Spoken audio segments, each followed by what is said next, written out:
Baik, saya mulai. Saya akan menjelaskan atau memaparkan materi yang kita buat dalam bentuk PPT dengan judul Implementasi Internet of Things pada bidang pertanian. Perkenalkan, nama saya Ahmad Aditya Ramadhani Pratama dengan NIM 24150901020 dari Fakultas Pertanian. Perkenalkan, nama saya Ilham Maulana. Saya dari Fakultas Pertanian dengan NIM akhir 1144. Perkenalkan, nama saya Jansen Delano Vantritin dari Fakultas Pertanian. NIM akhir saya 1054. Di sini terdapat latar belakang. Di latar belakang menjelaskan tentang pertanian sangat berperan penting bagi masyarakat Indonesia dalam keberlangsungan hidup manusia atau masyarakat Indonesia, serta menjadi metode utama untuk memenuhi kebutuhan pangan yang ada di Indonesia.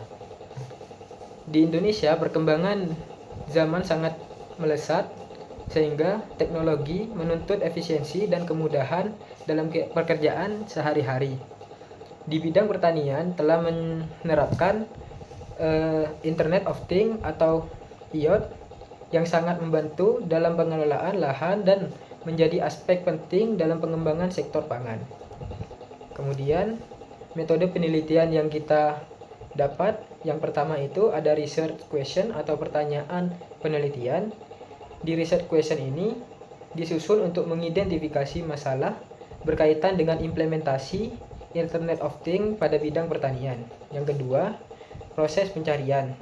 Pada proses pencarian ini, kita mencari referensi yang berhubungan dengan implementasi Internet of Things pada bidang pertanian dan menggunakan aplikasi Publish or Perish serta Google Scholar untuk mencari kata kunci IoT pada bidang pertanian.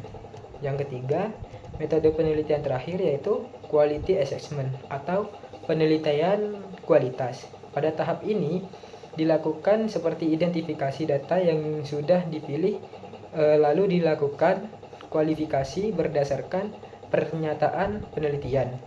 Yang terakhir ada hasil.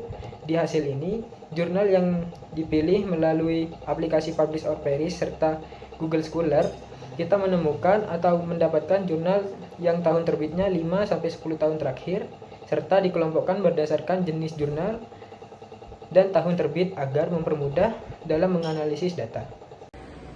Baik, Assalamualaikum warahmatullahi wabarakatuh. Pada kesempatan kali ini saya akan membahas terkait pembahasan dan analisis data. Nah, untuk selanjutnya yaitu adalah pembahasan dan analisis data. Pada pembahasan dan analisis data terdapat beberapa pertanyaan. Yang pertama yaitu apa saja aspek yang terkait pemanfaatan IoT di bidang pertanian. Nah, berdasarkan grafik terdapat 7 aspek yang dikelompokkan. Di antaranya pH, air, dan kelembapan tanah menjadi faktor dominan dan krusial karena berpengaruh langsung pada kesehatan serta produktivitas tanaman. Kelembapan tanah menentukan ketersediaan air, sementara pH air mempengaruhi penyerapan nutrisi.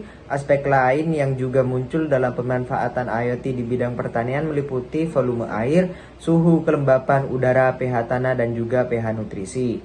Nah, untuk pertanyaan kedua yaitu apa saja objek yang diteliti dalam jurnal terkait. Nah, pada jurnal terkait grafik menunjukkan bahwa tanaman hidroponik dan sistem irigasi pertanian merupakan objek yang paling banyak dikaji, masing-masing dalam 3 jurnal. Tanaman hidroponik yang dibahas mencakup selada, bayam, dan tomat, sedangkan irigasi difokuskan pada pengaturan pasokan air. Objek lain meliputi lahan perkebunan, jamur tiram putih, dan juga kangkung. Nah, pertanyaan ketiga yaitu platform apa saja yang digunakan di bidang pertanian berbasis IoT ini. Nah, pada grafik menunjukkan 3 platform utama dalam penerapan IoT di bidang pertanian. Dengan platform berbasis website paling dominan dibahas dalam 5 jurnal. Platform ini memudahkan pengguna memantau dan mengontrol perangkat IoT melalui komputer maupun ponsel. Contohnya terdapat pada jurnal yang mengembangkan alat pendeteksi kesuburan tanah dengan tampilan visual melalui website. Selain itu, platform lain yang digunakan adalah aplikasi mobile dan juga desktop. Di bagian kesimpulan, berdasarkan analisis jurnal yang digunakan dalam membahas implementasi Internet of Things atau IoT di bidang pertanian, dapat disimpulkan penerapan IoT memberikan dampak yang sangat penting dalam efisiensi, kemudahan, dan efektivitas dalam pengelolaan pertanian. Selanjutnya yaitu di bagian saran. Saran pertama yaitu ditujukan untuk pemerintah. Pemerintah dapat mendukung penggunaan IoT pada sektor pertanian dengan cara memberikan pelatihan teknis tentang penggunaan IoT kepada para petani, sehingga para petani dapat mengoperasikan dan mengontrol lahan atau hasil panen secara optimal tanpa harus terjun ke lahan.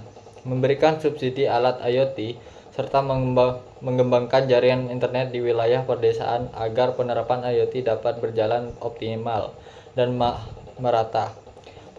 Pemerintah juga mendorong kolaborasi dengan lembaga lainnya seperti perguruan tinggi, lembaga penelitian, dan lembaga industri untuk dapat menciptakan inovasi alat teknologi pertanian berbasis IoT.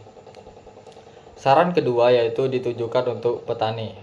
Petani dapat mulai beradaptasi dengan kemajuan zaman yang semakin canggih dan membuka diri untuk menerima penggunaan alat teknologi pertanian berbasis IoT untuk dapat meningkatkan efisiensi dan produktivitas pertanian di era sekarang.